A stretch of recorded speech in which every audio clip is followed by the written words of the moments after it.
Hi everyone, my name is Divanshu Sharma and I have just passed my USMLE Step 1 in my third year. We're going to talk about the right approach for the first year candidates who are basically wishing to appear for USMLE in their future. Well, I have seen this that across the entire length and breadth of YouTube, this topic is largely unaddressed. Well, a lot of people talk about what resources to use, how to pursue those resources, but nobody talks about what should a first year student who has no idea how to start and where to go should actually pursue for this mammoth task. So this video is regarding that, and it's for the people who want to appear for USMLE but are not able to figure it out what are the right ways and why should we do that. Some people are like, no, we don't want to go to US, so why should we even go for these resources? So it's going to clear a lot of doubts, so please make sure you do give it a watch.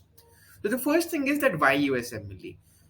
See, USMLE resources are for both the ones who are not willing to give USMLE Step 1, and they are also for those who want to go for next examinations. Because these resources provide you with a comprehensive knowledge of your first and your second year subjects, which is, and if you have that knowledge, basically you can pass out any examination, be it next one, be it USMLE Step 1, or maybe even Step 2, I would say. It's a great way to appreciate the depth of medicine, and it's also a tool to master the high yield content that is tested in almost all the examinations that, like I said. The third thing is that USMLE is a way that helps you to enjoy your first and the second year, but I would say in an effective manner. Because USMLE is not just about two examinations, it's also about your overall personality development, the way you communicate with people, the way you seek guidance from your seniors, the way you participate in various events like posters, case presentations, maybe some research conferences. A lot of things happen in the medical school, and you need to make sure that you have a fairly good amount of participation in these events. So USMLE, it's not just about going abroad, it's about just enjoying your life. It's about studying well. It's about studying from the right amount of resources. It's about retaining subject, and it's also about getting a clinical perspective of your preclinical subjects. So now that you know why USMLE is important, what can we do as a first year student to start on this journey? So the first thing is that you need to have the right amount of, obviously it's important that knowledge should be there, but even before that you need to prepare your body and your mind that yes, I can do this thing. It's doable, people do it, even I can do it. You need to make sure that you manage your time very effectively. You need to strike out a fair balance between your enjoyment and your study time. Ideally, a 6 to 8 hour daily dedicated study period would do fairly good in your first year, but yeah, plus or minus 2 3 hours, it serves fairly well. You need to have a lot of participation if it's possible. During my batch, it was the COVID era, so I could not. But if you are getting a chance to participate in the events that are happening in your college, please go for them. Those are golden opportunities to interact with people, and you would do really good in them. Third thing is that you need to establish good contacts and seek guidance from the right people. Basically, your seniors who have maybe given the exam or who are in the process of giving the exam, or maybe all those people who are at different places in their respective journeys. So some might have cleared their step two, some might have been applying for a match, all those alumni. So you just need to make sure that somewhere or the other you keep getting the right amount of knowledge and you keep getting the right amount of guidance at fixed intervals of time. You need to use the high yield resources. Now, see, there are a lot of books to study from. Professors would say you something else, your seniors would say you something else. Well, going through YouTube, the people out there would say you something else. So what are basically the right resources to study? I would say the right resources what suits you. For me, I'm a person who likes short and crisp stuff. I don't like those big books. I don't like to study from books. I basically love questions. I love revision. I love repetition. So, according to my opinion, a high yield resource should be the one which is giving you all the knowledge in a short amount of time, which is concise and which does not bore you. And In the subsequent slide, I'm going to give you a list of those high yield resources which I have used myself personally, or I have heard from my seniors that these are the really good ones. So let's skip to the next slide. Coming to the resources, for the anatomy part, you need to go for Netters Atlas, 3D illustrations, amazing resource, a lot of conceptual clarity is there with this resource. The capital lecture notes and videos are a must watch for USMLE Step 1 as far as anatomy is concerned. The embryology section is very well explained. It's gonna help you out in your step as well as it's gonna boost your clinical anatomy as far as your prof is concerned. So I would recommend it for the people who do not want to appear for step 1 as well as for those who want to appear for step 1. The clinical part is very well explained. The embryology is very well explained. So people who have a weak concept in embryology, I would recommend Kaplan as the ultimate resource for embryology. It's really good. Dr. Najib lectures are long, they are exhausting, but then they are very informative.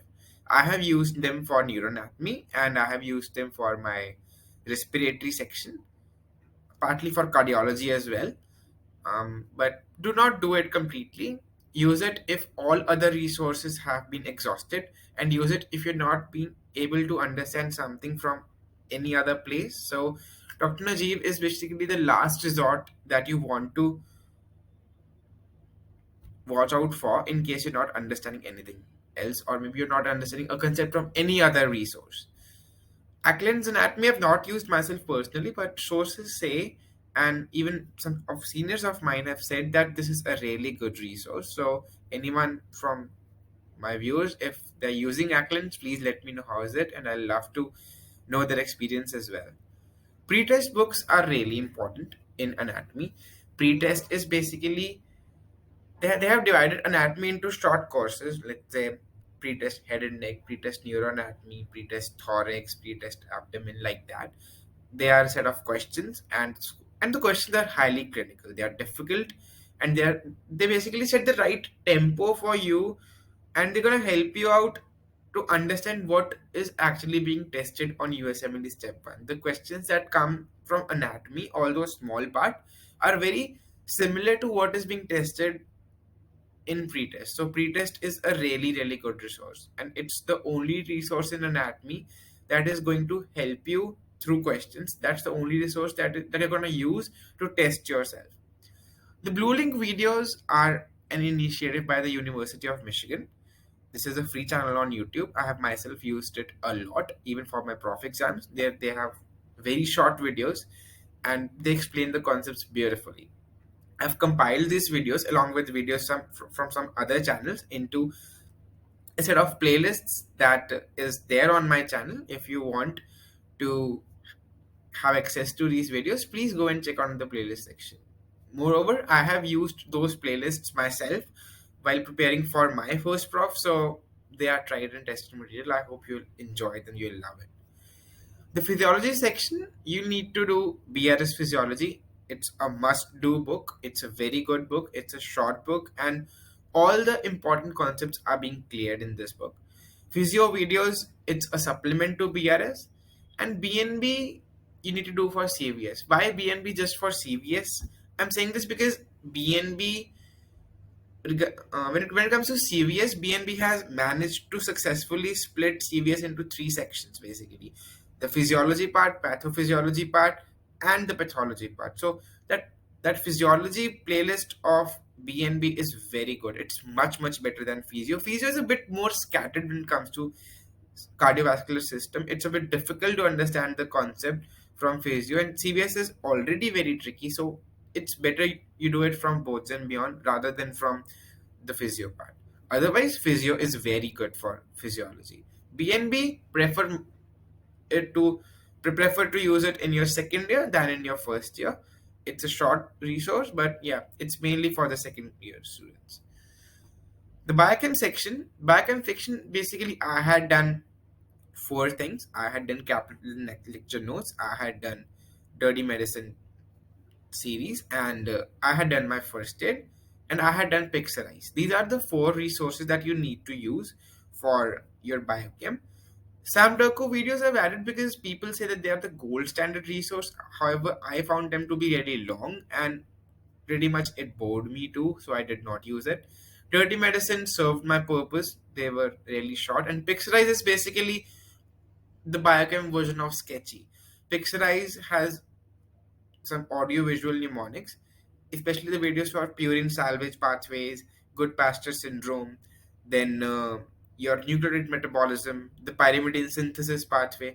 These long pathways have been simplified in a very beautiful manner by the Pixarize people. So go for Pixarize if you're having considerable difficulty in memorizing pathways. I hate memorization, so I need mnemonics for retaining certain stuff. Pixarize had actually helped me a lot for biochem, a lot. So all those people who hate cramming, go for Pixarize. So these are pretty much all the resources that you need to know for your step one in your first year. If you have any doubts, please let me know. To understand that these resources are very short, so the key to success is repetitive revision. I'm not a fan of books, like I said you. Revision, consistency, and lots of questions. This is what actually matters. I have my email ID on my channel. Feel free to contact me. Feel free to contact me through the comment section. I'll be more than happy to answer all your questions personally and through web interaction as well. All the best. Stay safe and thanks for your patient listening.